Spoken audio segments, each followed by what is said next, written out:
Aggression! Ladies and gentlemen, we are back. Episode 4 of Ruthless Recap. I am joined by the Mikey Whipwreck to my Tajiri Damon. Hey. And the world's strongest man, Dean. Dean, how you doing? Well, you know, I'm the strongest in some ways, but not others. Aren't we all? Yes. But okay, actually, before we even begin, I want that Mikey Whipwreck and Tajiri thing explained to me. What do you mean? What do you mean the Mikey Whipwreck to my Tajiri? What's the connection there? Damon is the worst tag partner. Oh. And listen, Mike, I like Mikey Whipwreck, but Tajiri, you know? You know what? But Mikey Whipwreck has a clean victory over Steve Austin. Ooh, I'm going to take that as a win, actually. Okay, and Tajiri teamed with William Regal. Same difference. Okay. We are here with our first pay-per-view as Ruthless Recap. It is WWE Global Warning. I know I fucked that up like 80 times last episode. Global Warning.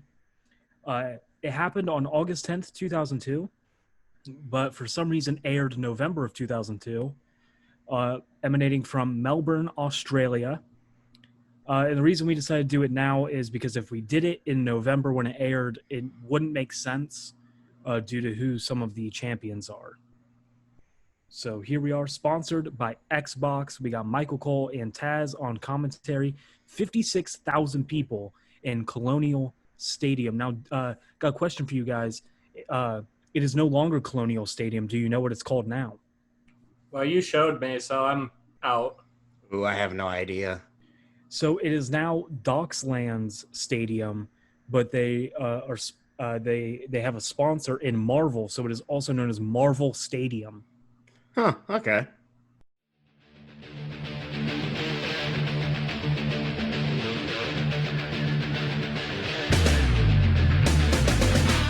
Stephanie McMahon comes out to the ring.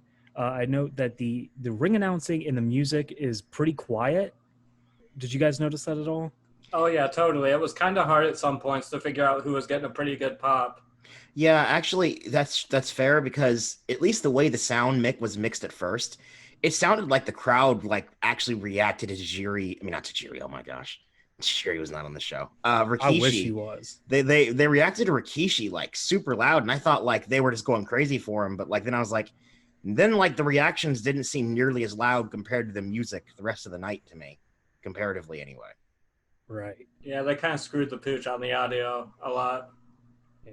Also, I note that the entrance ramp was ridiculously long, but super thin. That's what she said. The main event tonight is Rock defending his WWE Undisputed title against Triple H and Brock Lesnar. Big triple threat. Stephanie gets to the ring and she welcomes Melbourne to the WWE.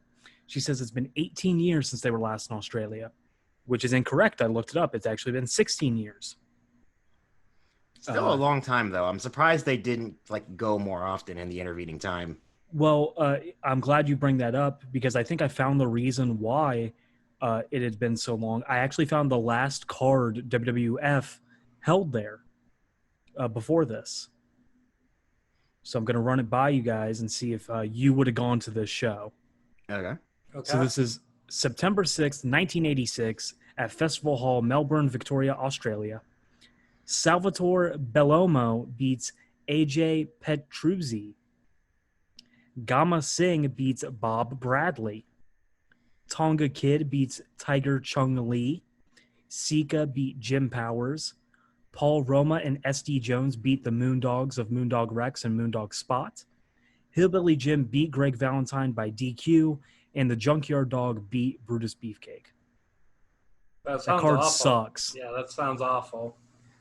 Okay, so here's what's weird to me is that there are names on there that I'm super familiar with, and other names I was who the hell is that? Who's Bob Bradley and Gama Singh? Gama? Oh, you don't know about the Great Gama? Bro, is he also having 6-star matches like Bubba and Big Show? Okay, to be serious though, he's actually a manager in Impact right now. Oh, really? Yeah, he manages the Desi Hits. He manages the Desi Hit Squad.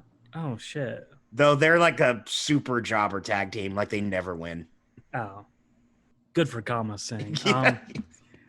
Stephanie doesn't really say much of anything. She says she wants to get the party started, and we're getting the party started off right. Rikishi takes on Rico in a kiss my ass match. A big pop for Rikishi. Michael Cole calls him the Rump Shaker, which that's a fun little nickname. Taz says that no one in Australia has an ass the size of Rikishi. Would you guys agree? I would say no man in Australia probably does. Yeah, that's a fair assumption. I haven't been to Australia, so I don't know. But Rikishi got a big old ass on him. He got a big old ass on him. Stephanie actually breaks it down with the quiche dog during the entrance. She starts raising the roof with him. Tony Chimmel, you can hear the disdain in his voice while he's doing the announcing for this. Did you guys pick up on that? Oh, yeah. Especially saying it when you were watching it.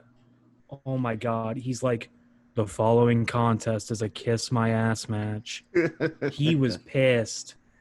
And it's around this time that I noticed that Taz and Michael Cole just shit on everyone on commentary, and it's absolutely hilarious. They did. They really did. Like, plus, Taz felt like he was just like saying random things throughout the entire night.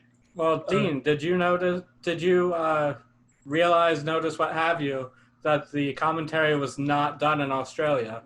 Yeah, I guess I didn't notice that. They did that like in Connecticut or some shit, at least in the States, after the show was filmed. Okay. I guess maybe they did that because like half the show didn't even get aired anyway. Yeah, that's true. Right. So Cole says that he actually has a story about Chimmel trying to get through customs with fat burners, but he refuses to go any further into that story. There's a lot of weird innuendos on the show. Oh my God, I know. Well, here's an innuendo that wasn't even an innuendo. It was pretty on the nose. Taz says that Rico would actually want to lose this match because he's gay. I shouldn't be laughing at that, but I am. Because it's just, obviously, the thing is, I didn't laugh at it when the show actually happened. I'm laughing at you recapping it. I mean, listen, okay, like, he didn't have to say it. Like, we're not that dumb. We all could have picked up on it, you know? Yeah. But, this might sound weird, but I actually don't even think this stipulation was necessary. Like, it's a Rikishi match. It was gonna happen regardless. Well, kinda, yeah. Also, Rico, he's wearing this beautiful tiger print bodysuit. It was actually his alternate attire, and here comes the pain. Just throwing that out there. Taz says that Michael Cole has a drinking problem. That's when I realized this is going to be a good show. God. Is that really a thing? No, I don't think so. I don't think so either. I'm just like, they kept saying shit about each other this entire night. And I'm just like, these guys are like, it just sounds like they're just snipping at each other constantly. They're just having a good time, which I actually really like the commentary on this whole show. I'm gonna have more recaps about that later throughout. So Rico actually sneak attacks the big quiche dog, and he doesn't like that. He no-sells it. Rico tries to run away, but he's caught and he's whipped back into the ring over the top rope. We get some punches by Rikishi. He misses a clothesline, goes for a Samoan drop, but Rico reverses it with a super kick. We get some punches in the corner and kicks by Rico, and then he does that rope-assisted springboard kick to Kishi's face. Rico goes for a roll-up, but Kishi does not fall into the roll-up, and he starts smacking that ass. Rico gets out of the way. Kishi hits a big belly-to-belly on him. Taz says that you can see the venom spewing from Rikishi's left ass cheek. Okay, so why specifically the left? That's what I want to know. You know, you're preaching to the choir. I have no clue. If I had to take a guess, wasn't like his left thigh and ass cheek even maybe taped up? Would that the ass cheek wasn't taped up. I would have noticed that. I would have been mad. That's fair. Then he can't toot that big old red ass up. Yeah, he can't toot the big old red ass up. It's still super weird. Like, if he hadn't mentioned the left specifically, I wouldn't even necessarily question it that much. But because he got so specific, I was like, huh? Maybe he's been looking at Kishi's ass more than the average man, like you and I. You know what? That's canon now. That's canon now. Taz looks at that ass a little too much. Rikishi misses the bonsai drop when Rico moves, but Kishi's able to just land on his feet. We get a low blow by Rico when the ref is not looking. We get punches and a back kick to Rikishi's face. Rico misses the moonsault and eats a Samoan drop for the victory. I type here verbatim, Rico said he will not kiss the ass. Rico goes for a spin kick but misses and eats a savate kick. Rikishi raises the roof with a sting face, and everyone in that crowd is also raising the roof with him. Rikishi is over as hell. Big stink face for a big pop. So no official ass kissing tonight. Taz says it was more like a suck my ass match. Well, I will jumping off of that, I will say that I was rather underwhelmed by the finish and by the length of this match. Yeah, it was very, very short match. It was about like 3 minutes. Well, I wasn't expecting. Oh God, I'm sorry. It's okay. I think what happens after the match kind of makes up for it. It was entertaining. Well, I don't know if I'd agree with that. Rikishi, I just note that he's so over. We get a shot. I mean, they don't focus on it, but you can see it and read it in the background. Sherwin is gay sign in the crowd. Why was that such a staple of this time? Of everyone would bring a sign of this person is gay. because 2000s. I guess. Yeah, back then it was like okay to call your friends gay. People just dropped it like it was like the biggest insult to your honor. Okay. Rikishi pulls a kid from the audience. He has green hair in the crowd to dance with. Taz says that the kid probably has about 1 inch of height on him. Nothing on that? I thought that was funny. What? Taz says that the kid is probably taller than him. Oh, okay. I totally misread what he was saying there. When he said he had 1 inch of height, I'm like, what is that? It completely went over my head. That's okay. Never mind. I mean, the joke probably went over Taz's head too because he's so damn short. Oh, okay. Got it. Taz, please don't hurt me. Rikishi pulls another kid from the crowd, and they start dancing. And I said, "Fuck this. Where's Scotty 2 Hottie and Grandmaster Sexay?" These kids sucked at this dance. So here's another thing about that. This is kind of like fast forwarding years and years later, but is it true that he didn't even reference them in his Hall of Fame speech? Yes. That's so weird. That's shitty. Yeah. He owes a lot of credit to them for being as over as he was. Especially since one of them's dead. Well, he was inducted before Grandmaster Sexay passed. Oh, okay. Never mind. Yeah. But either way, he still owes them so much for what they did for him. Well, it kind of makes me think of when they were doing that Triple H celebration recently. Something another podcast I listened to, they talked about how a lot of the moments felt really lackluster because none of them involved China. Didn't he name drop China during that? He might have name dropped her, but I don't think any of the clips actually had her in it. Probably not. Yeah. After this, we get this throughout the entire show. It's a match, video, match, video, match, video. We get a video that's showing Jamie Noble and Nydia learning how to surf. And this happens throughout the whole show, and it's really weird. None of these are in kayfabe. It just threw me off so hard because the rest of the show's in kayfabe. Noble looks a little nervous. I note that sadly his southern accent is not anywhere near as strong in real life. That made me very sad. Yeah, I did notice that too. Yeah, also Nydia has pretty much no accent at all. They end up being okay at surfing, I guess. I don't surf. They probably did better than I ever could. Just felt like a commercial. Yeah, I say that in a minute. We get a weird cut because that's not in kayfabe, but then we get a weird cut to Noble and Nydia holding hands on the beach. They were never a real couple. And I looked it up. Jamie Noble's been married since 1994. Ooh, okay. Wow. Which is actually where I got this fun fact. Dean, where does Jamie Noble currently live? Colorado. He resides in Melbourne, Florida. Oh, okay. I'm not gonna lie, I just pulled Colorado out of my ass. Yeah. Then we get shots that look like a tourist attraction video of just like rocks and the beach and stuff. Noble says that pictures don't do Australia justice. It's more beautiful in real life, and Nydia agrees. The only thing I'll say is that I feel like the Shining Stars did a much better job endorsing Puerto Rico. The Shining Stars are so good. I forgot about that.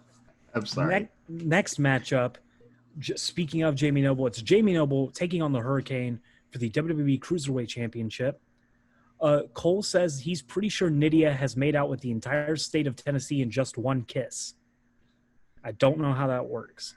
Like, is it like that episode of South Park? Just get in the pile. It could be that, or just because like she a slut, you know, and kayfabe. So I've got three hypotheses on how that could have happened. Okay. Okay, one, matter and time displacement.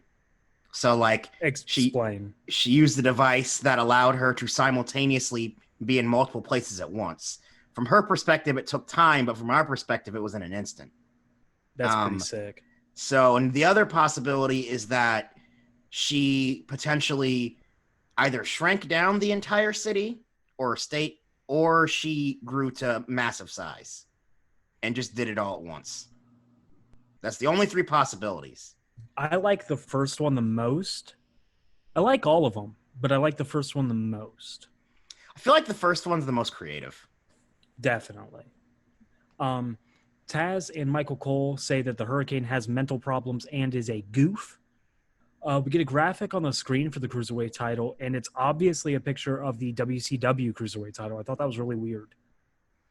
Yeah, I thought something was off there. I didn't put the dots together, but I knew it wasn't like the WWE Cruiserweight title. Which is a little weird because I admit, like, you show me that design, I kind of think more of like Billy Kidman and like people of that ilk, more so than like modern, like not modern WWE, but like then like mid 2000s WWE. Right.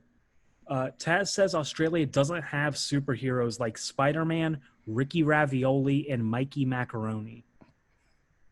What the fuck is a Ricky Ravioli? What about Hulk Hogan and Pasta Mania? Yo, Pasta Mania really was running wild, bro.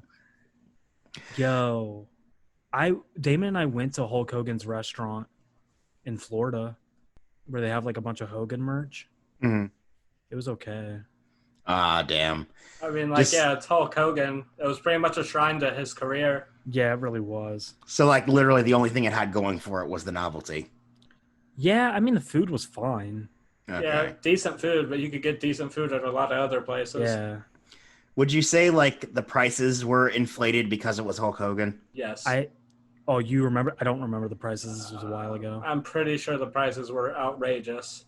Probably. Match starts with Hurricane whipping Noble from the apron into the ring. We get punches and a shoulder block to Hurricane. He does the Hurricane pose.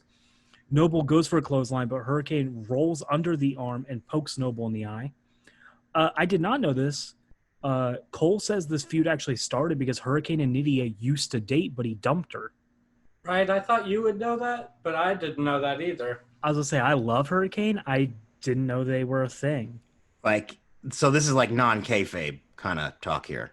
No. No, it's in kayfabe. Wait, really?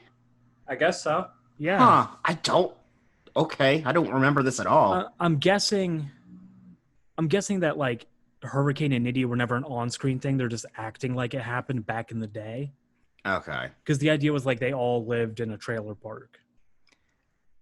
Okay, sure. Yeah. Sure. We get a tree of Joey Lawrence by Hurricane, and he steps on Noble's crotch.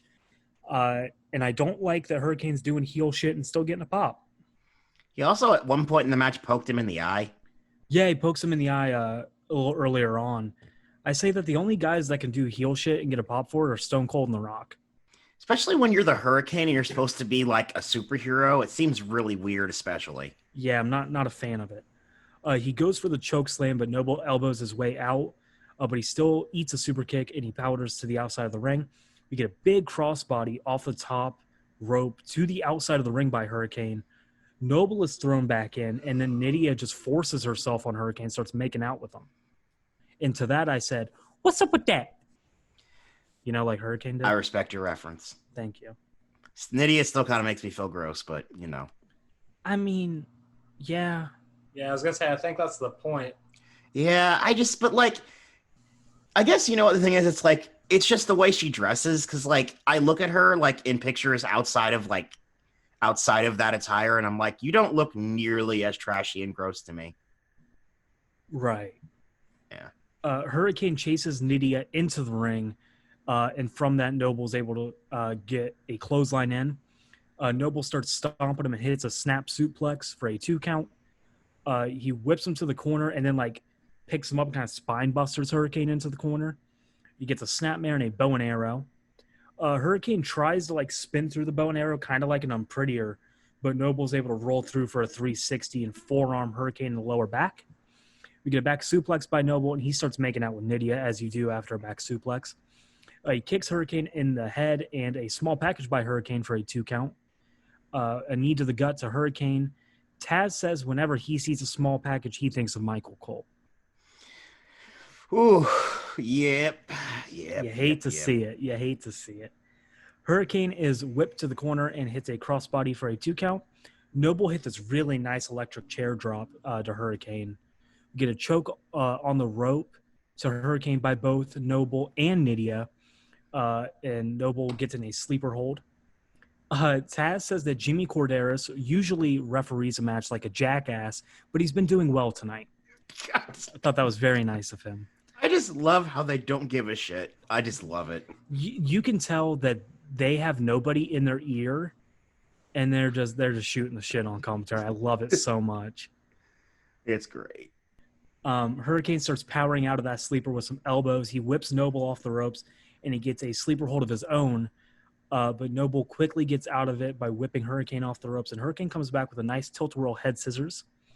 We get some punches by the Hurricane and a jumping clothesline. He whips him into the corner and then does a neck breaker for a 2 count. Hurricane has a whip reversed, and he goes into the corner, but he gets the boot up, and he hits the awesome blockbuster neck breaker off the second rope for a 2 count. Do you guys remember who, like, kind of, I would say is the first dude I saw do it? Seth Rollins. Yeah, I'm kidding. That's what I was gonna say. Honestly. Bobby Roode. No.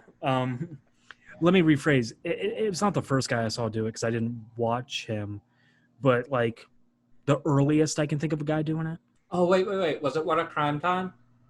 No, way before that. Dang, I don't know. Dean, you got a guess?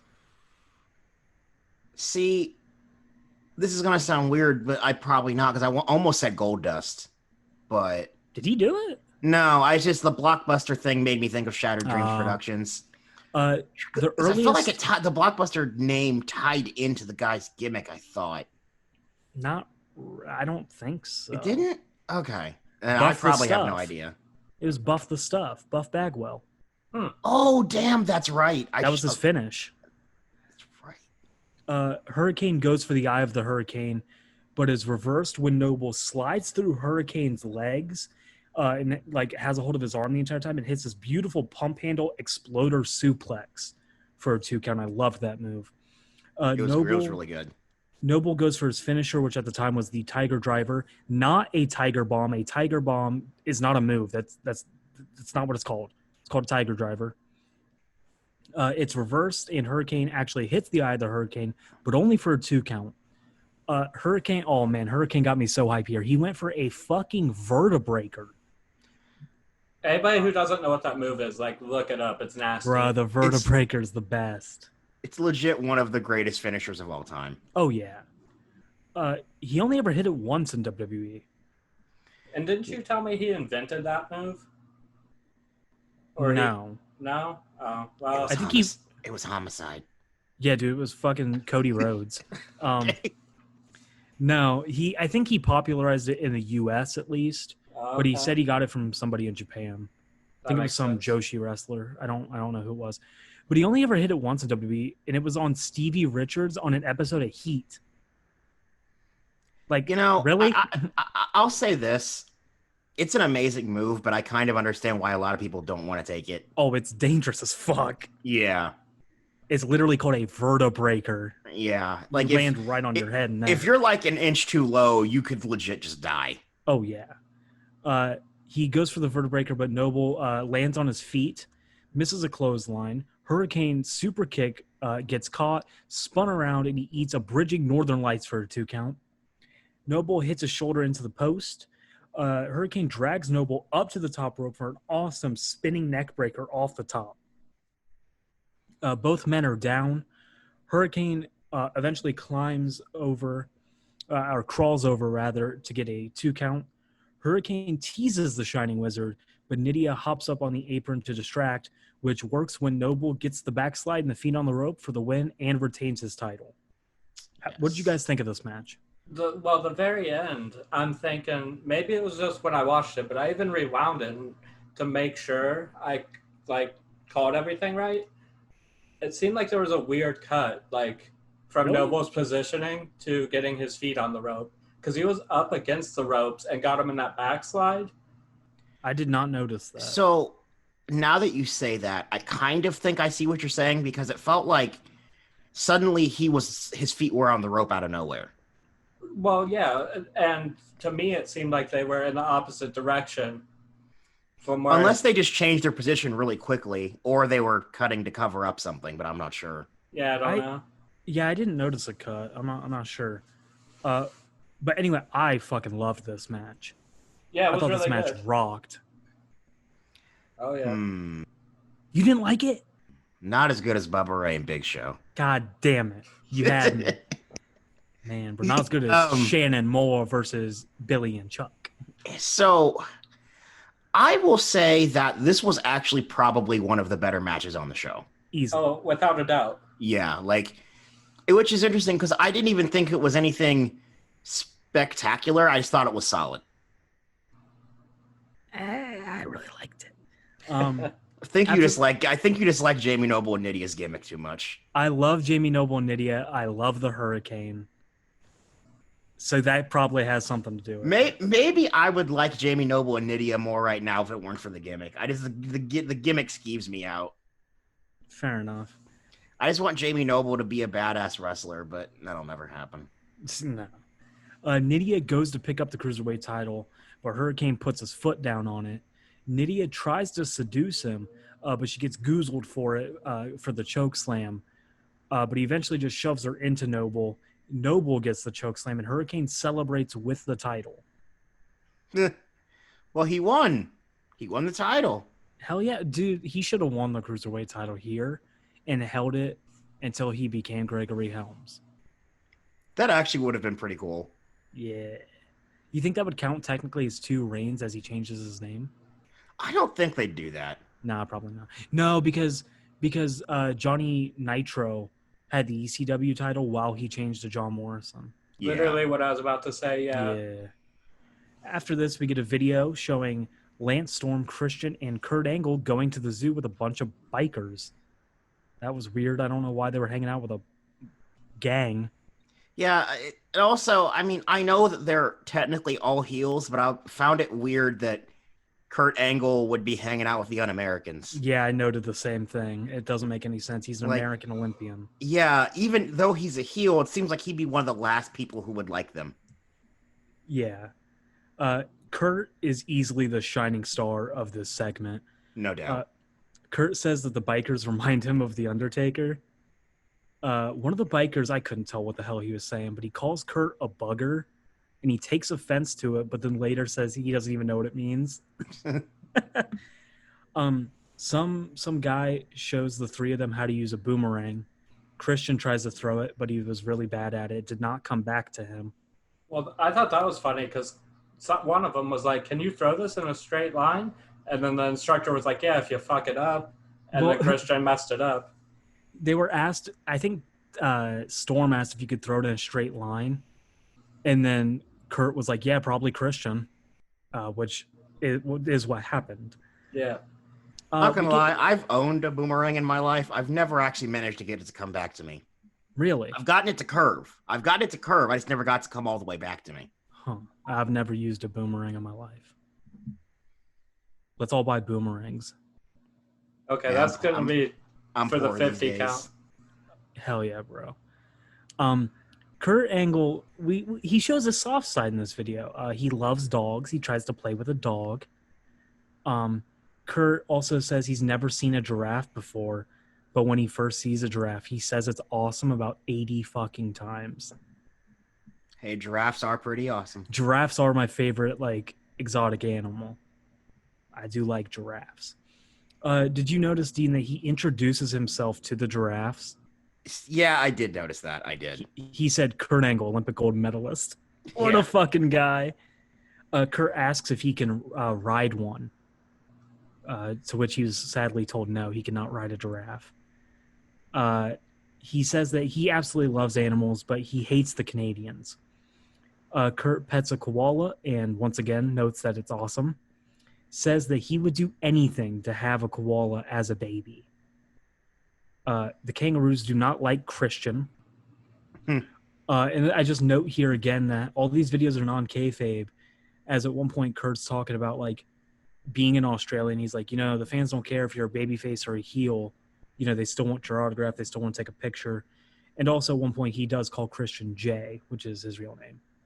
Yeah, I'm not gonna lie. I actually like this for the most part, but I think if I was editing this, I would have specifically cut out him saying babyface and heel. Yeah, that's a little like too on the nose. Like I wasn't even that bothered by him calling Christian Jay. But the babyface and heel, well, that was like, nah, get rid of that.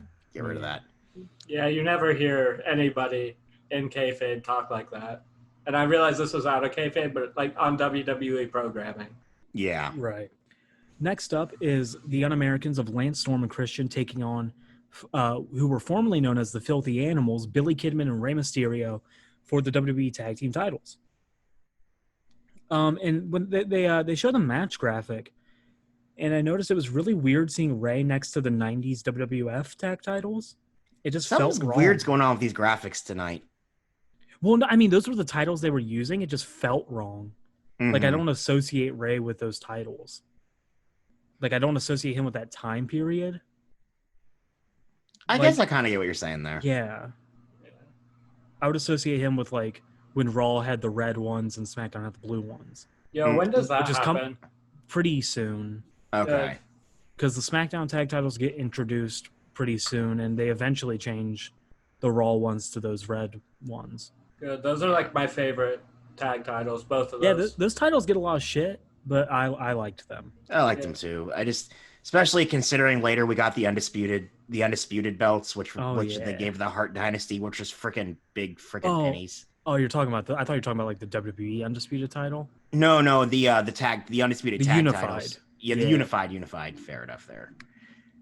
Which apparently Chris Jericho and the Big Show refused to wear because they hated them. But then they were like, the Hart Dynasty didn't have the same political power, so they're like, take it. That's fucking funny. Taz gets really violent here. He says he wishes a koala would jump on Lance Storm's face and gouge his eyes out. Like, I don't think he would get away with that on normal television. Yeah, bro, that was a little unnecessary. Billy Kidman got one of the biggest pops on this fucking show, which blew me away. He really did. I didn't know the BK Bomber was so over. Just Burger King. Just keep thinking Burger King. The Burger King Bomber, bro. I actually was surprised too, just because, don't get me wrong, like, I'm not even saying this because it's not like I thought, oh, people don't like Billy Kidman. It's not that. It's just like, I didn't know that by this point in his career, he was like that over. Yeah, I don't remember him ever really being that over. Like outside of WCW. Right. Ray also got a pretty decent pop despite just debuting a few weeks ago. I thought that was good. The bell rings while the babyfaces are still doing their entrance, and they seemed like super caught off guard. Lance Storm and Kidman start off with a lockup. They both do go-behinds. Storm locks in a hammer lock. Kidman reverses it where he like jumps up and posts up and then rolls through with a snapmare. Storm misses a clothesline. His hip toss gets blocked. Kidman's hip toss gets blocked. He flips through, but ultimately gets a knee to the gut for his trouble. Punches by Lance Storm. He whips Kidman to the corner, but Kidman goes up and he does a head scissors to Storm. A drop kick for a 2 count. You get a jawbreaker by Storm. Christian gets tagged in. The Un-Americans are getting some punches in. They do a double whip to the rope. They miss a double clothesline, but Kidman hits a clothesline on both of them with both his arms. We get tagged to Rey Mysterio for a huge pop. Rey climbs up to the top and he hits a diving Hurricane Rana on Christian. Rey is whipped to the ropes, but he slides through Christian's legs and hits that wheelbarrow bulldog for a 2 count. Knee to Rey's gut and punches in the corner. Taz says that he's like Test when he stands next to Rey Mysterio. I really like that one. I like really that like too. that one. Rey whipped to the corner, but up and over, and he shoulders Christian in the gut. He elbows Storm off the apron. Rey gets shoved off the top rope and goes flying near the barricade. That was a pretty crazy bump. Storm throws Rey back in the ring. Christian just starts stomping him down. They're choking Rey, chop to Rey, and Storm gets tagged in. And, okay, this has been bothering me for years. So Storm hits what I call the Green Bay plunge. You know what I'm talking about, right? Like the Yes. fireman's carry, like flip. Yeah. Wasn't there another name for that move that like wasn't the Green Bay plunge? Thought it was like it's called a fireman's carry senton or something. I swear there was like a cooler name for it that wasn't that. I don't know. I think, like Dean said, it was just named that until Mr. Kennedy came along and gave it a Really? name. Yeah. God, that's going to bother me so much. I swear there was another name for that. Christian gets tagged in. They do a huge double stun gun. Like Rey almost flies over the top rope and just lands on his fucking head. Like it looked rough. We get punches and stomps by the Un-Americans. Christian gets a choke in and just starts punching Rey in the back of the head. Does a nice gut buster for a 2 count. Christian entices Kidman, which distracts the ref while Storm is choking Rey Mysterio. We get a snapmare and a chin lock by Christian. Mysterio elbows his way out, but Christian just punches him. We get a whip to the corner, and Rey hits a nice springboard dropkick. Looked real tight, snug. Christian crawls to tag in Kidman, but Christian grabs his leg, and then they do that spot where Rey gets up and enziguris him. Storm knocks Kidman off the apron before that tag can happen. Kidman starts complaining to the ref while the Un-Americans start stomping Rey some more. Storm does that big pop-up for a 2 count. I don't know what the hell Lance Storm was doing. He had this like weird shoulder head submission thing. It was weird. I don't know what it was. I'm not sure if I liked it. Rey gets whipped to the corner. We get a German suplex attempt by Lance Storm, but Rey flips through to land on his feet and hits a spinning heel kick. Kidman comes in with the hot tag. Ducks Storm's clothesline, knocks Christian off the apron. Elbow to Storm, back body drop to Storm, and a drop kick to Christian. Storm with a shot to the back and a back suplex attempt, but Kidman flips and lands on his feet. Running step up a bulldog by Kidman also knocks Christian off the apron again. That gets a 2 count. He hits this big BK bomber for not for a 2 count, actually, just hits it because he breaks up his own pin to attack Christian, who was going to break it up anyway. Yeah, and actually, because the commentators weren't actually there, they were like, when Kidman didn't go for the pin, I remember Michael Cole saying, like, wait, what's Kidman doing? Like, they was like, why is he going for the pin? Yeah, he's a little lost on that one. Christian is whipped to the corner and hit with a lariat. Super kick by Storm and a 2 count when Rey breaks it up with a baseball slide. The tag title somehow like gets in the ring. I completely missed how that happened. Yeah, I don't know how, but it somehow just ends up in the middle of the ring, and Rey actually slips on it at one point, trying to go from spot to spot. And Cole and Taz for the rest of the match are like, anyone gonna move the fucking title? Like they were pissed. It's like, is the ref gonna actually do his job right now? Yeah, they were like, man, I thought Jimmy Corderas was a jackass. Look at Mike Chioda over here. Christian gets Rey up for a doomsday device while Storm is getting up on the top rope. But Rey actually is able to get out and hit the 619 on Christian. Kidman pops. This was a sweet spot. Rey runs towards Kidman. Kidman pops Rey up and over his head to where Rey can hit a top rope Hurricane Rana on Lance Storm. That was a sick spot. Yeah. Storm is dragged to the corner, and Kidman hits probably the cleanest shooting star press I've ever seen him do. Yeah, actually, I was expecting it to be way more awkward, and he pulled it off way better than I'm used to. I was about to say, Billy Kidman, like, his shooting star press always looks sloppy as fuck, but it got the job done. Yeah. This one actually just looked pretty good. Just funny because I don't know if this was the backhand. This was him being backhanded. But I remember Taz saying, "No one does the shooting star like Billy Kidman." That's true. I don't know if that was a good thing or not. We get a 2 count when Christian pulls Mike Chioda out of the ring. Kidman hits a baseball slide on Christian. Ray with a big acai moonsault to Christian. Storm hits Kidman with the title, which secures a win and a retention of the titles for the Un-Americans. Man, it's a good thing the ref didn't do his job. I know, right? I don't know. That was just really weird. Like I really wish I could. I wish I could figure out why that happened and how it happened. Well, I'm pretty sure. Yeah, but I'm pretty sure at one point, one of the tags happened. Yeah, you talked about it, Trent. The ref was like distracted, and not paying attention, and like they counted a tag anyway. Oh, did they? Yeah. Well, yeah, because I remember like Christian was legal, and then Lance Storm actually ended up getting like during the distraction got in the ring. I thought the ref at that point was gonna say, "Hey, I didn't see you tag, switch again," or something like that, but he didn't. He didn't tag in. He just choked Ray. Yeah, it had to have been a different time then because they totally swapped who was legal while the ref was looking at who knows what. See, I remember that, but I actually don't even remember seeing them tag. That's the thing. Well, maybe I'm wrong then, but I could have swore. Maybe they did, but either way, I'm still surprised the ref didn't say anything. Right. After this, we get a video showing Billy Kidman, Tori Wilson, and Edge sightseeing. Why was Edge playing third wheel here? It's a little awkward, don't you think? Yeah, that was weird. Yeah. Tori Wilson says that she loves to shop. Kidman says that he isn't much of a shopper, but he did like go. Okay, he said he likes going to the markets where they had everything from fruit to T-shirts. Has he like never been to fucking Walmart? The fuck you mean they got everything from fruit to T-shirts? Yeah, like a store does. That sounds almost like something that you'd be told to say. Mention fruit and T-shirts.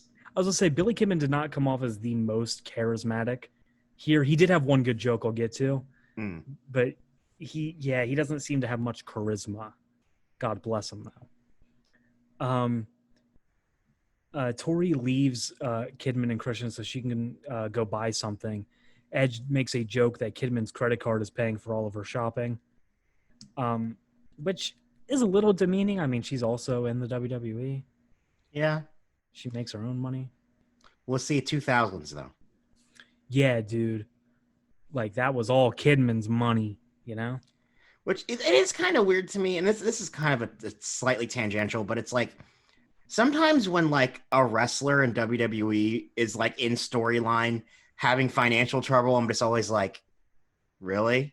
Yeah, I remember they did Shawn Michaels like had to be with JBL because he didn't have money. Yeah, it's like it was like, dude, you've been a main eventer for fucking like 12 years now. What do you mean you don't have money? I spent all my money on cocaine and hookers. Okay, legitimately that could have been Shawn's problem. I would not be shocked. They show some guy doing this weird dance, like he's trying to be Elvis, and he has the most beautiful hair sideburn combo I've ever seen. Because he's got this like pure black, like slicked back long hair, but then these gray ass sideburns. I don't know what he was doing, but I liked his style. I liked his moxie. I mean, you think of like a fusion of like Elvis and Mr. Fantastic. Oh yeah, dude, I loved it. A sound guy has to show Billy Kidman and Edge how to play a didgeridoo. Kidman's not very good at it. The group gets some fancy looking dessert, and Kidman says he actually started a new diet where he eats healthy once a week, but then eats poorly all other 6 days of the week. And I said, same. So, I mean, maybe he just has a really good metabolism, but I'm just like, how are you? I mean, bro, he probably work out like a machine. That's fair. Still, I mean, I guess. Yeah. Tori coyly says that she never eats dessert and they'll never have any footage of it. She got lemon meringue pie. Tori says that she's nervous to be in front of 56,000 people, but other wrestlers told her that it's actually less nerve-wracking than being in front of 5,000 or less people. Well, I kind of get what's being said there only because I remember something Randy Orton said about working in OVW was that um, it's not as easy to get yourself pumped up and in the moment when there isn't as big of a crowd pop coming, and the crowd doesn't like energize you the same way. So like when a smaller crowd is quiet, it feels that much more awkward for the wrestler. Right? Because, like, if you think about it, say you're in a room with, like, I don't know, 30 people, you can see everyone's individual face. Mm-hmm. But if you're in a stadium with 56,000 people, you just see a few people's faces and then just a crowd, just a Yeah. sea of bodies. Up next, Chris Jericho takes on Edge, a rematch from the first episode of SmackDown we've reviewed. We started off simply with Taz saying that he hates Mark Lloyd and that Mark Lloyd cannot speak English. Okay. Jericho, during his entrance, he shows off a six-pack that he doesn't have. I thought that was really fun. Like he's ripped, but like he doesn't have a six-pack. That's the thing about like six packs is that six packs aren't even really about like how muscular you are as much as it's about like how little body fat you have. Right. Edge comes out to his original theme, not the Rob Zombie one. Thank God. Edge is filming with a camcorder, which I thought was kind of cool. We get this awesome shot of Edge doing his pose on the second rope with all the flash bulbs going off in the crowd. I thought it looked sick. Edge points the camcorder towards Jericho, and Jericho like tries to run away and cover his face. He doesn't want filmed. Yeah, that makes sense. We get some "You're a Wanker" chants to Chris Jericho, which that's not something you really get here in the U.S. Michael Cole and Taz had a field day with that one. Oh my God. I think they talk about that the rest of the show. These chants piss off Jericho. He reminds what he says, the Australian jackasses, that he was the first undisputed champion and is the undisputed king of the world. You're not Booker T, bitch. We're not there yet. You know, I just have a little cough, and then Dean's got to drop the best joke ever. Not Booker T, bitch. Can we get that on a shirt? You're not Booker T, bitch. Yeah, okay, we can do it. That sounds great. He calls Australia a piss hole country, which, like, I've never heard anyone use the term like piss hole like that. Yeah, I guess. Well, I guess was there really any reason not to just say shithole? Well, I don't think they couldn't say shit on TV yet. But this Let Chuck Taylor say shit on TV. Wasn't this? Well, wait. This is only 2 hours. Did it air as like a regular episode? I'm pretty sure it wasn't. Okay. And the only reason I asked is because like I don't think like I know Australians like are very liberal with like cursing. Oh yeah. So I just thought to myself like if this is also it's in Australia and it's a pay-per-view, I'm just like just say shit. Like I don't feel like it'd be that big of a deal. Right. You saying the cursing thing, I wanted to bring this up a second ago. Dean, have you heard the story of when they were in the UK for, I believe it was a Raw, and Ozzy was there? And Vince so badly wanted Ozzy to say wanker, and he was like, what the fuck? No. We cannot do that. Really? Yeah. Yeah, they all had to tell Vince what that meant. Oh, okay. Yeah, he did not know what it meant. Speaking of not knowing what it meant, Taz says he doesn't know what a wanker is, and he asks Cole. Jericho says, I don't know what a wanker is, but I can tell all of you that Australia sucks, which, I mean, he really got him there. He also calls Edge a stupid son of a bitch, and Edge punches him for it, which starts off this match. Jericho gets whipped to the rope, but he stops himself and he just gets out of the ring. Edge chases him back to the ring and hits a big elbow tackle, followed by a flapjack and some mounted punches. Jericho comes back with an eye poke and punches, followed by the choke on the ropes. Jericho goes for a back body drop, but gets kicked in the shoulder. Jericho, from that, accidentally ties himself up in the ropes and gets speared. And then Jericho eats a heel kick for a 2 count. Jericho hugs the ref's legs. Did you guys notice who the ref was? Was it Hebner's son? Yes, Yeah, Brian it was, Hebner. Yeah, I did notice that actually. So Jericho hugs Brian Hebner's legs, and he does it to distract Edge and throw him face first into the second turnbuckle and hit a clothesline. Oh, we get some stomps to Edge, and Jericho keeps doing the Hogan ear pose thing. Remember, he did it on Raw, was it, last week? Yeah, Yeah. he did. I don't know what his deal is there. He chokes Edge on the rope and a knee attack to Edge while he's dangled on the rope. An elbow to Edge's chest on the apron, and another one. Back suplex and an elbow by Jericho for a 2 count. Jericho locks in the laziest bow and arrow I have ever seen in my life. Because, like, you know, you do the bow and arrow, you, like, get down like you're taking a knee, you know, and then you stretch the dude's arms. Yeah. He's, like, still completely standing. It was weird. Yeah, it was. Edge starts powering out. We get Schoolboy for a 2. Jericho hits a clothesline and a delayed vertical suplex, and he does the cocky pin with just 1 foot on the chest, and he flexes for a 2 count. Jericho starts undoing the top turnbuckle, and Brian Hebner goes to fix it while Edge actually gets a roll-up, and if Brian Hebner just turned around and counted, he probably would have gotten the 3. Jericho hits a really awkward drop kick to Edge, and Edge just kind of collides into the ropes. Yeah, the way it looked, I almost thought to myself, was Edge supposed to, like, go farther than that? Like, was he supposed to hit the turnbuckle? The way he fell looked really weird. Yeah, I don't know what they were going for. I don't know if he was supposed to, like, go through the ropes to the outside. I don't know, but it looked weird. We get an abdominal stretch by Chris Jericho, and he's holding onto the ropes for leverage. And Hebner kicks Jericho's hand off the ropes. I fucking hate that shit so much. Don't like it when the referee gets that physically involved. Yeah, I'm sorry, but, like, if you watch an NFL game, I've never seen a referee tackle anybody. Yeah, but the NFL has rules. WWE's got rules. When it's convenient. Fuck, you got me there. You ain't Booker T, bitch. You know what I'm saying? Yeah. God, that shit was crazy. Okay. Jericho eats a hip toss reversal by Edge. We get a forearm to Edge and a choke on the rope. Jericho misses that knee attack and he hits his cock and balls on the rope. Both men are down. We get some clotheslines by Edge and a flying forearm, followed by the winning Edge for a 2 count. Jericho's whipped to the corner and he up and overs Edge.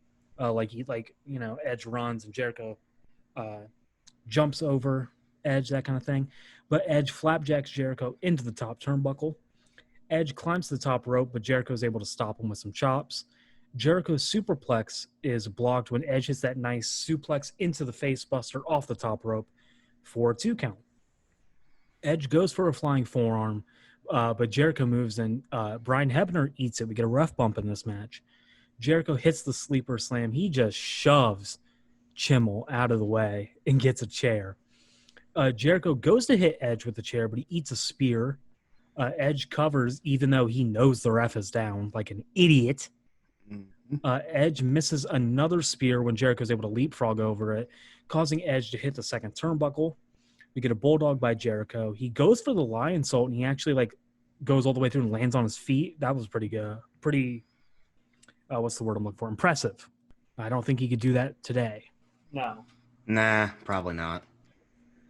After he lands on his feet, he gets hit with a spear, and that's why I know Edge is doing way too many spears around this time. He is. He really like 4 or is. 5 this match. Yeah. And I love Edge, but it's too much. Yeah, can't be doing that many spears.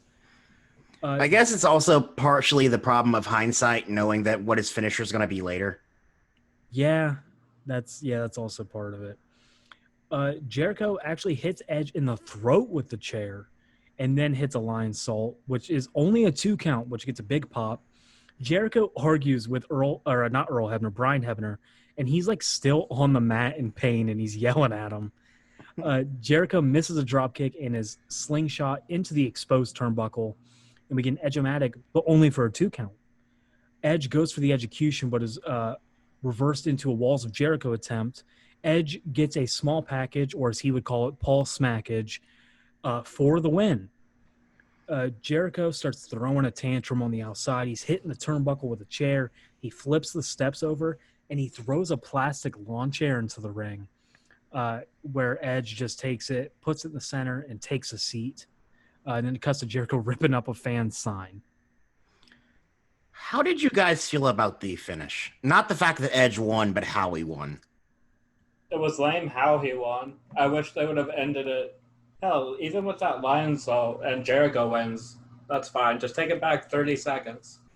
I feel they didn't want Jericho to lose so definitively when he's kind of an upper card-ish dude at this time. He's mid-card, upper mid-card guy.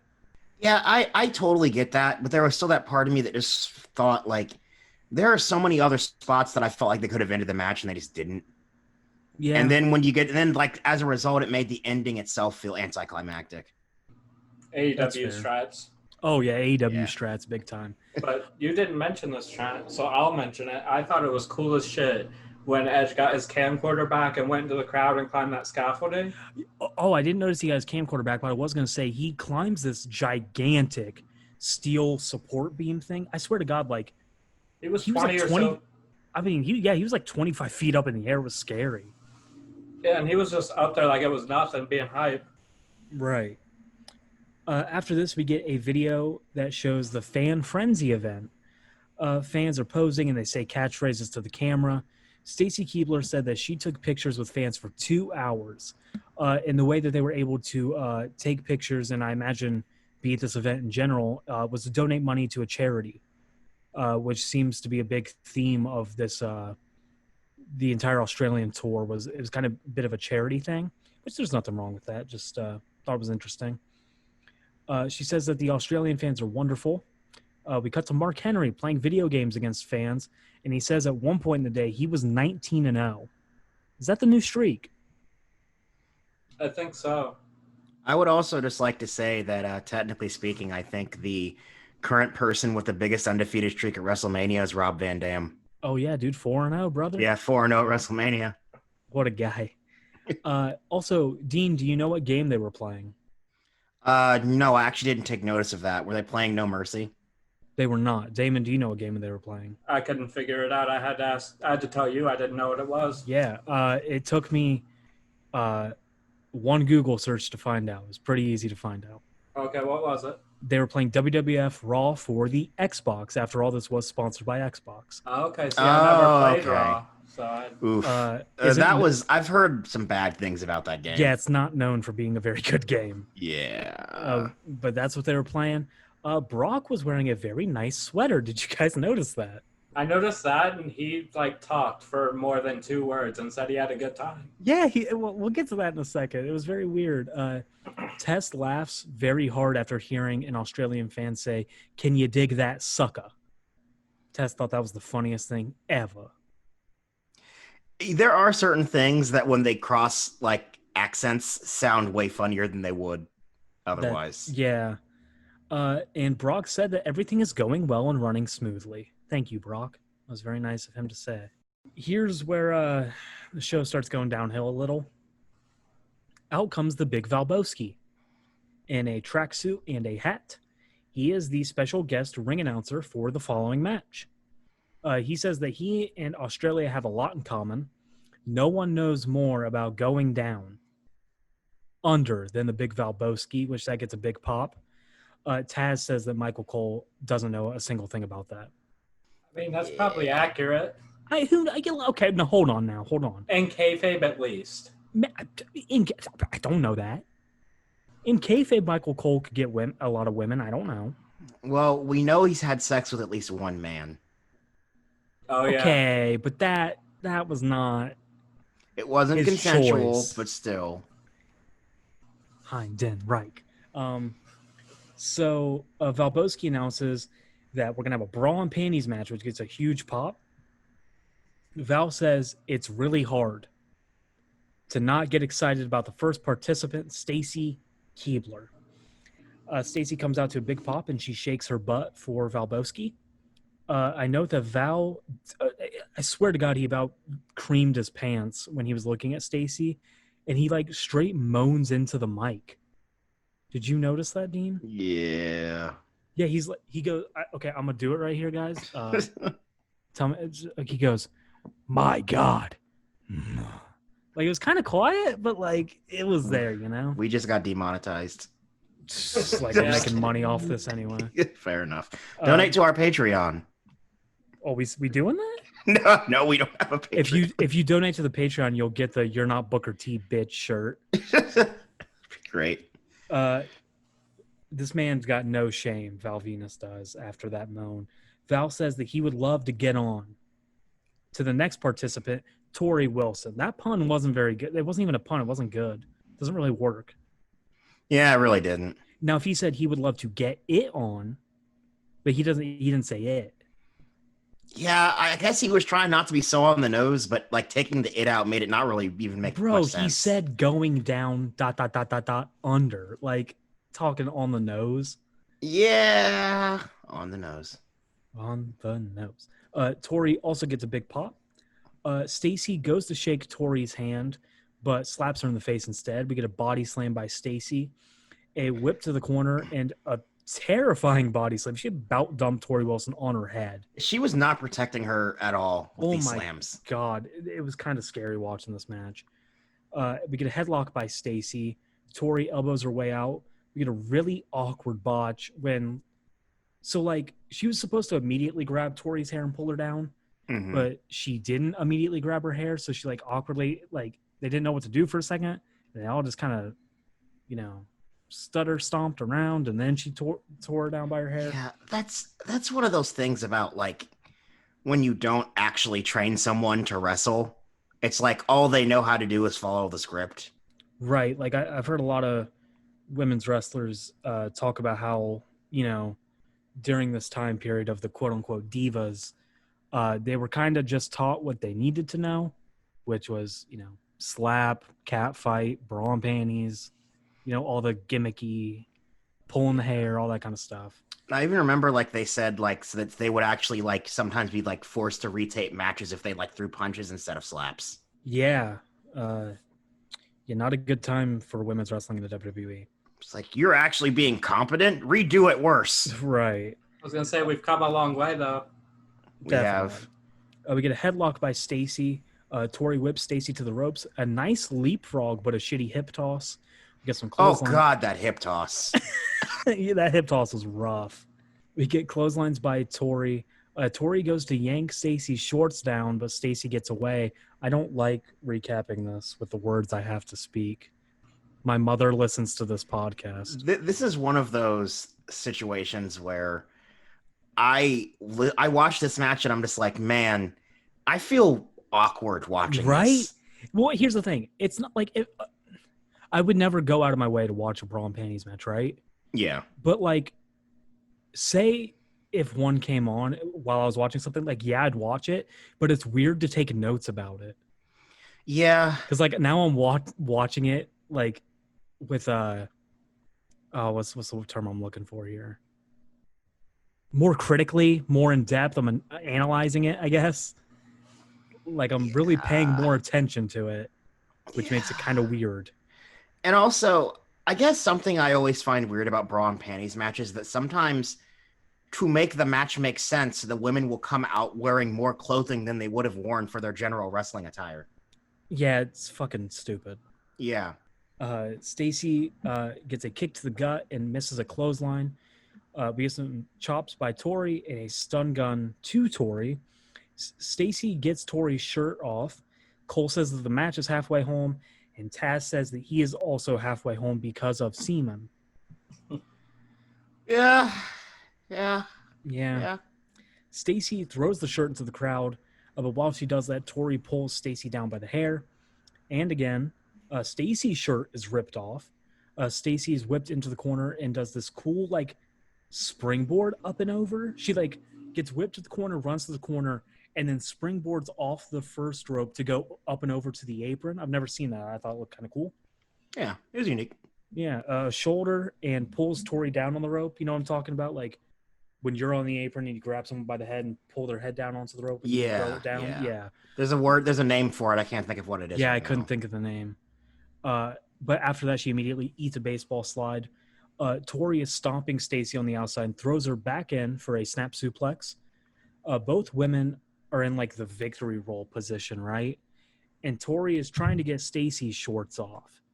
But then Stacy rolls through and she's trying to get Tori's pants off, but it's rolled through again. And then we get Schoolgirl by Tori, but she can't get those shorts off. Stacy misses a clothesline. Tori gets a double leg takedown, and they do the cat fight spot where they roll over the referee a bunch. Yeah. I thought it was especially creepy that like the ref, he gets rolled into it, whatever. But then he gets up happy as fuck and like adjusts Yeah. his pants. He gets up and he smiles, and Stacy's pissed. And Tori is also pissed, and she pantses the ref, and he has on a tiny little red Speedo. What is happening? I guess, you know what? At least they're promoting equality. I guess. If they're going to strip, he's got to strip too. It's all about equality, man. Stacy and Tori both point at his tiny little boy pecker. Nydia out of nowhere jumps Tori. Nydia and Stacy miss a double clothesline, get one of their own. Clothesline to Stacy and a neck breaker to Nydia. Nydia's shorts are ripped off and thrown out of the ring, and she goes to get them. Tori is whipped to the corner, but she gets a boot up, slingshots Stacy into the corner. A schoolgirl and her shorts are ripped off for the win. After that, Tori, for no reason, slaps Stacy in the face and then spanks her. And then I typed, "I'm not even hard. What was the point?" Maybe if you were like 10. I was going to say, if you were those kids Rikishi was dancing with, maybe. So, okay, we talked about this off air last week, right? And like, I don't watch wrestling for that. I watch wrestling for wrestling. I watch wrestling for story, which, I mean, sometimes you don't get it, but, I watch it for character development. I don't watch it to get a boner. Yeah, and I look, I hate to be this blunt about it, but I'm just like, if you really are that boned up, just watch porn. Why are you watching wrestling? Bro, wrestling, I don't get it. I don't either. Because here's the thing, it's only going to go so far, even if you're really, really into that kind of thing. Like, okay, yeah, they're wearing bra and panties now. It's like, I can go to the beach and see women, well, not so much now because of COVID, but I can go to the beach and see women wearing bikinis. Like, it's not like a huge thing.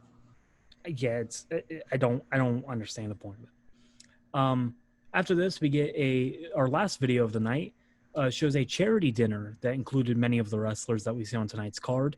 Rock does a Q&A, and he's asked what his first pet's name was and the street he grew up on. And he immediately knows that they just want to know whatever his porno name would be.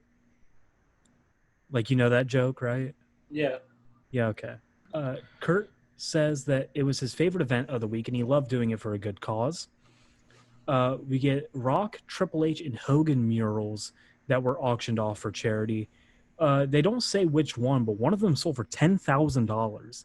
They seem to be focusing on the Rock one, so I think it was that. Maybe.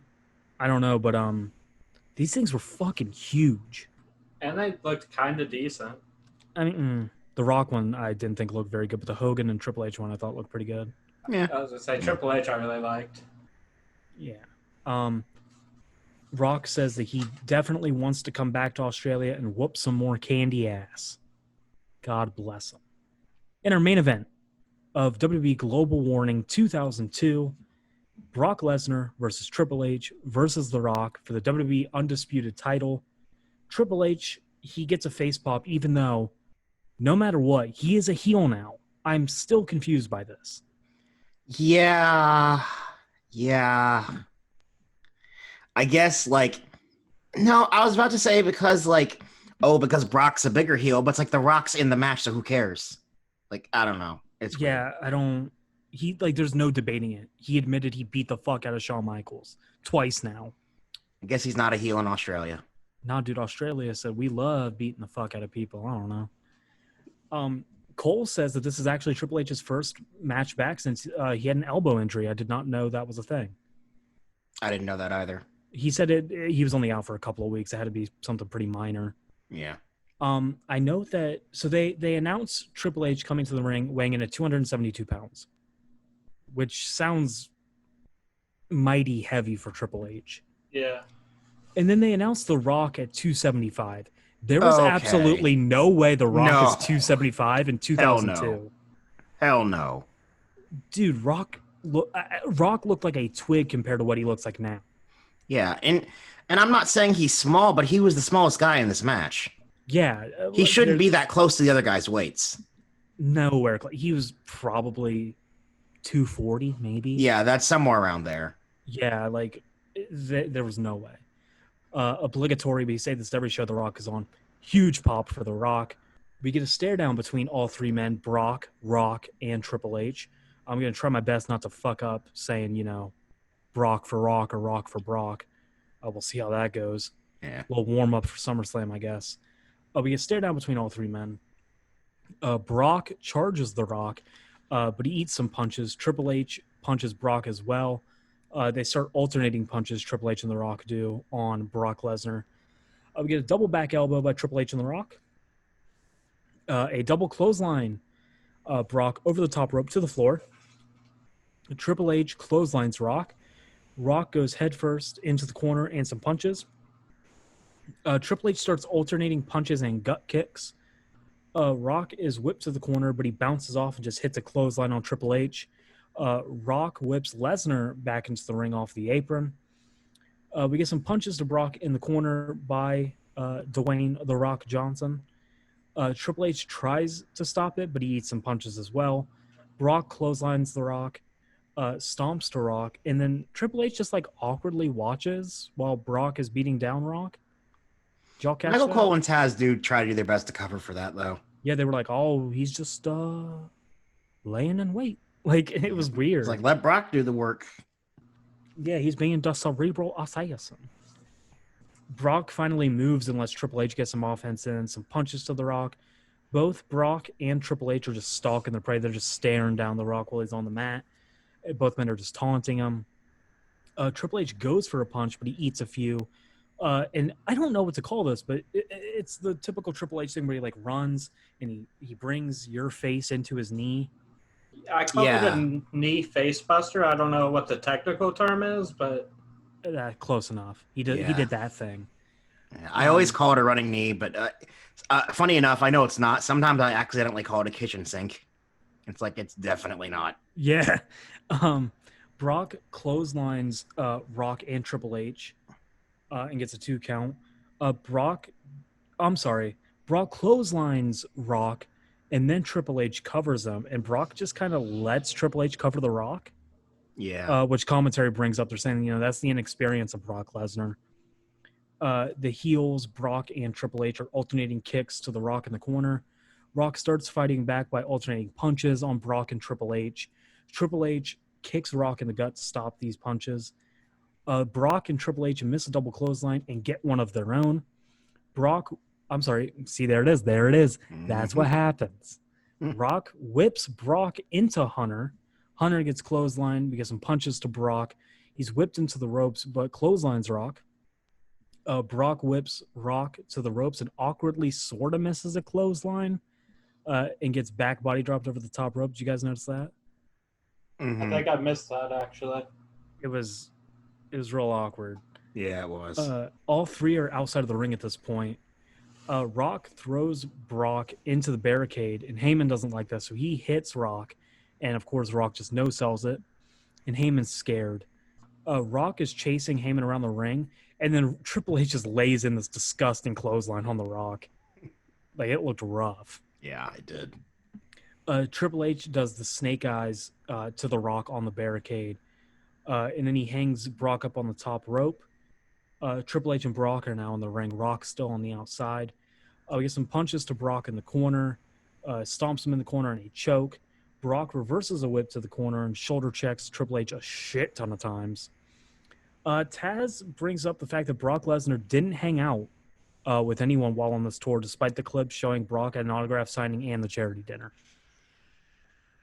Well, I mean, they knew they were showing those clips because they mentioned it on commentary. Yeah, I don't have a good... It's not canon. Bro, that shit's canon. It's in the show. Why would Taz lie to me? I don't know. No, you know what? Here's a question, though. Now I think about it. Maybe there's a pretty good chance the commentators only saw the matches by themselves. Yeah, but they were still throwing to the videos. Yeah, that's true. That's right. That's what I'm saying, because they'd be like, later we're going to show you this video package. Yeah, you'd think they would have shown them the video so they know not to, like, fuck up like that. Yeah, it was kind of a little weird thing. Brock goes for a running shoulder check, but eats Triple H's flying knee. Is that the original V trigger? I'm gonna go ahead and say yes, even though the moves are a bit different. Yeah, he doesn't do the pump. It's similar enough. I'll say that. It's similar enough. Triple H whips Brock into Rock, who gets him into the corner, punches and a spit punch that Brock sells by like jumping backwards into the turnbuckle. I thought that was fun. And I did really love how, like, just prior to that, like, after he got hit, he was kind of, like, scurrying to, like, get back on his feet. Yeah. Yeah, like, Brock's a really good seller. Yeah, he's always been really good at selling if he wants to. Yeah. Triple H hits a neck breaker on Rock for a 2 count. We have Spinebuster to Brock for a 2 count. Rock hits a neck breaker on Triple H for a 2 count when Brock breaks it up. Brock goes for the F5 on Rock, but Triple H kicks Brock in the gut and goes for the pedigree, but Brock back body drops Triple H for a reversal. Rock bottom attempt, but Brock elbows his way out. Triple H is clotheslined out of the ring by Brock, and Brock hits a belly-to-belly on the Rock. Triple H gets up on the apron, and Brock throws Triple H headfirst into the top of the ring post. We get a clothesline to the Rock by Brock. Rock comes back with punches, but gets locked in that bear hug, and we cut to Triple H. He is bleeding from the head now after being thrown into the ring post. I thought it was a little weird that he'd blade on what is essentially a house show. Yeah. But I think I feel like maybe just because of the nature of the match, they thought it was worth the occasion. Well, this match wasn't good, so. well, also, here's another thing. I also think perhaps the other side of it was that Triple H knew he was going to be the one, well, spoilers, he's the one who takes the pin. But surprisingly. Yeah, but like, I think part of that was also like to make it look like he got beat up more, to like protect him more, quote unquote. I guess. I don't know. I'm just throwing it. I'm just guessing. Right. Rock starts punching his way out of the bear hug. Brock's F5 is reversed when the Rock actually lands on his feet. I don't know if you guys noticed this. There's blood on the camera, one of the camera lenses for the rest of the show. Yeah, I did notice that. Actually. Yeah, I did notice that too. It was kind of distracting. Brock misses a clothesline and gets hit with one himself. We get a DDT by the Rock for a 2 count. The sharpshooter gets locked in on Brock for a huge pop. Triple H breaks it up with a clothesline. Rock tries to whip Triple H to the ropes, but Triple H reverses and hits the pedigree. Brock breaks that up for a 2 count. We get an F5 to Triple H for a 2 count when the Rock breaks it up. We get some punches by Brock to the Rock. Whip to the rope is reversed by Spinebuster by Rock. Rock hits the people's elbow for a 2 count. Heyman is ecstatic for this. He's celebrating that kick out by jumping up on the apron. He's freaking out. Rock gets in his face and punches Heyman off the apron. Brock uses that distraction to actually hit the F5 on Rock, and Triple H breaks it up at 2. We get a pedigree to Brock for a 2 count. Triple H is arguing with the ref. We get a rock bottom to Triple H for the 3 count. That's the end of that match. I didn't really care for it. It just kind of felt like a bunch of moves and then kick out of finishers. And I was going to say, they were just kind of spamming their finishers the whole time, it felt like. Yeah. Because Brock went for an F5 kind of early on in the match, actually. Yeah. I liked the first half where like Triple H was just like playing the waiting game and forming an alliance with whoever had the advantage. I feel like that was really the only like interesting thing about the match, and that's like when it, and that's even then it's like at the moments when it wasn't kind of awkward. Yeah, I mean, I'm not saying there were other good parts. I agree with you 100%. Yeah, but like I think also like even like when he was teaming with him, there was one moment in particular that was kind of weird where it's like Triple H just kind of like walked over to Brock, and Brock was just kind of stomping, and like Triple H is like, "Oh yeah, I'm gonna get in on this," but Brock's not even letting him in, and it's like it looked like Triple H just like straight up didn't know what to do, and then he just backed off again. Yeah. So after this, Taz and Michael Cole immediately sign off of commentary. There's no commentary for the last like 15 minutes of this show. It's kind of weird. Yeah. Brock starts stomping the Rock, and Heyman slides a chair in, and he goes to hit the Rock with it, but Triple H gets the chair from him. And funny enough, Triple H and the Rock do a double spit punch to Brock over the top rope. Heyman starts punching the Rock, and the Rock is no selling it. Heyman's scared shitless. He is begging to not get his ass beat by The Rock and Triple H right now. Eventually, he actually shakes The Rock's hand. Rock was being nice, and he goes to shake Triple H's hand, but Triple H isn't going to play that nice, and he hits a pedigree. You get a people's elbow by The Rock after Triple H gets The Rock's elbow pad back from earlier. And then Triple H hits a people's elbow of his own, and he celebrates and leaves. And Rock cuts one small promo. He does, it's finally The Rock has come back to Melbourne. He says he's been doing 3 things. He's been eating kangaroo steak, laying the smackdown on candy asses, and he's gotten himself some Australian pie, which gets a big pop. And then he pulls a Paul Heyman here, and he says, The Rock's got 4 words for you. Much love and thank you. That's 5 words. And doesn't count. It's not a word. That's a filler. Yeah. That's 5 words. I'm making up bullshit. I'm fucking with you. And then The Rock says, if you smell what The Rock is cooking. And that's the end of our first pay-per-view review, WWE Global Warning 2002. What did you guys think of the show? I think overall it was fun. I mean, like we've discussed, it had its bad moments, but like for essentially a glorified house show, it was fun. I think the middle chunk of the show was the best, and the beginning and the end parts weren't that great. I would agree with you, Dean.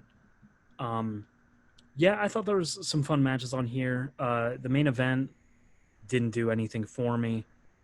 6-star bra and panties match with the most amazing hip toss in company history. Bro, if we could get a mixed tag bra and panties, let's get Bubba and Tori versus Big Show and Stacy. I think we got the main event of WrestleMania. WrestleMania 37, baby. Let's do I it. would just like to Let's say do it, once brother. again, Big Show is going to be world champion. In 3 months? Yeah.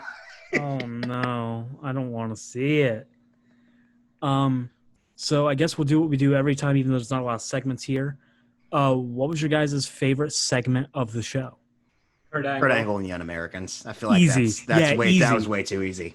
Kurt Angle just shows that he's got natural charisma. He's a funny guy. Yeah. He's a likable guy.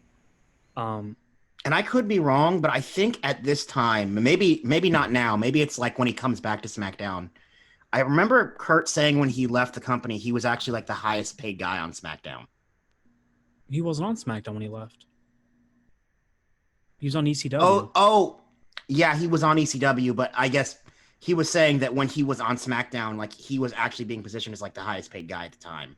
That's not surprising. Yeah, like even more so than like The Undertaker, which at the time was surprising, but I think it's also just the fact that Kurt Angle was wrestling a lot more.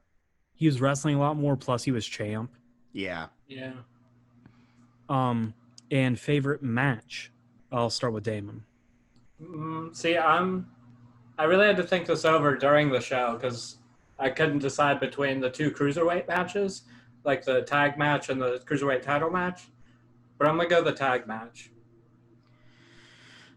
Yeah, I gotta go with the tag match too. I actually was debating it myself as well, but I gotta go with the tag match. I think this is our first time we kind of differ on our favorite match. I would have to go with Jamie Noble versus Hurricane. See, I'll give you that, but I think, like Dean said earlier, you're a bit biased because you love all 3 of them to pieces. Well, of course I love both. Of course there's I mean, is that really bias though? You could argue there's bias anytime you pick a favorite match. You're most likely going to pick the match with the people you like the most. That's why it's your favorite. Yeah, but I would argue the performance as well. Like if Edge puts on a stinker, Edge puts on a stinker. Like which he kind of, sort of. I mean, it wasn't that good. It wasn't that bad, but yeah, it wasn't that bad, good. but it wasn't that good. Right. Well, see, that's kind of the thing about like a lot of the Chris Jericho matches that we've watched is that I keep wanting to like his matches more than I do, but they always end up not feeling well, except for the cage match. Take that back. The cage match from the first week. That was good. That was good. Right. But like his match with Rob Van Dam, which is kind of yeah. Like, this match with Edge was I I really want to say Chris Jericho, but like it just he hasn't been the guy for me the last while. Plus, y'all want to talk about bias. Did I say that Shannon Moore and Hurricane versus Billy and Chuck was my favorite match? No. All right. But I love Hurricane and Shannon Moore. Well, One of those is more embarrassing to admit than the other. I'll let you decide. Yeah, good point. I guess for me, I think well, actually I'll say this. It's two things. One, I just legitimately think the tag team match was better. But two, also just like I think Nydia just like I don't know, man. Nydia's grating on me, man. Nydia got you acting up. See, that's why I need to stay away from her and Jamie Noble. I don't trust them. That's fair. I'm not sure I even trust them. Well, ladies and gentlemen, that is the end of our first pay-per-view review, WWE Global Warning 2002. We'll be back next week with yet another Raw and SmackDown. Make sure you subscribe to the YouTube, Ruthless Recap. You follow us on Instagram at Ruthless Recap. And obviously, Ruthless Recap on Spotify. That is the end of this episode, and we'll see you next week. See y'all later. Goodbye, everybody.